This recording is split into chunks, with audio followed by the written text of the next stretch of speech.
Doctor Zakir Naik صاحب کی کتاب ہے اسلام میں خواتین کے حقوق فرسودہ یا جدید، صفحہ نمبر 50 پر ڈاکٹر صاحب کہتے ہیں کہ سورۃ ممتحنہ کی آیت نمبر 12 میں ایک لفظ استعمال ہوا ہے، یا ایھا النبی اذا جاءک المؤمنات یبایعنک، اس میں لفظ بیعت استعمال ہوا۔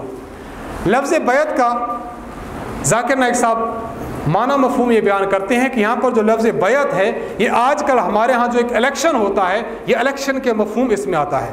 کیوں؟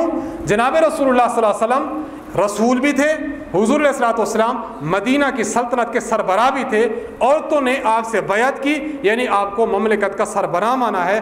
اسی طرح ہم یہ دیکھتے ہیں کہ اسلام نے 1400 سال پہلے اس دور میں آپ علیہ الصلوۃ والسلام نے عورتوں کو ووٹ دینے کا حق بھی تفویض فرما دیا تھا۔ اس آیت سے ثابت ہوا کہ عورتیں ووٹ دے سکتی ہیں۔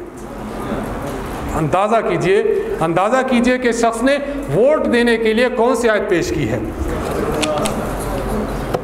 اب دیکھیں اس آیت کو، اب اگر دیکھتے ہیں اللہ رب العزت نے جناب رسول اللہ صلی اللہ علیہ وسلم کو کیا فرمایا؟ عورتیں اگر آپ کے پاس مسلمان ہو کر آئیں، ایمان لے کر آئیں، آپ سے بیعت ہونا چاہیں، آپ ان باتوں میں ان سے بیعت لیجئے، آپ کی اطاعت کریں گی، بچوں کو قتل نہیں کریں گی، اور اس طرح زنا نہیں کریں گی، چوری نہیں کریں گی، بہتان نہیں باندھے گی، اور آپ کی کسی بھی کام میں آپ کی مخالفت نہیں کریں گی، تو جناب رسول اللہ صلی اللہ علیہ وسلم کی خدمت میں مستورات آئیں، حضور علیہ الصلوۃ والسلام نے ان کو بیعت فرما دیا۔ میں آپ کی خدمت میں عرض کرتا ہوں، بیعت کو تو یہ مفہوم تھا، ذاکر نائک فرماتے ہیں بیعت کا مطلب یہ ہے حضور علیہ الصلوۃ والسلام کو سربراہ مملکت تسلیم کرنا تھا۔ اگر جناب رسول اللہ صلی اللہ علیہ وسلم کی عورتیں بیعت نہ کرتی، میں آپ سے پوچھتا ہوں کہ کیا حضور مملکت کے سربراہ نہ ہوتے؟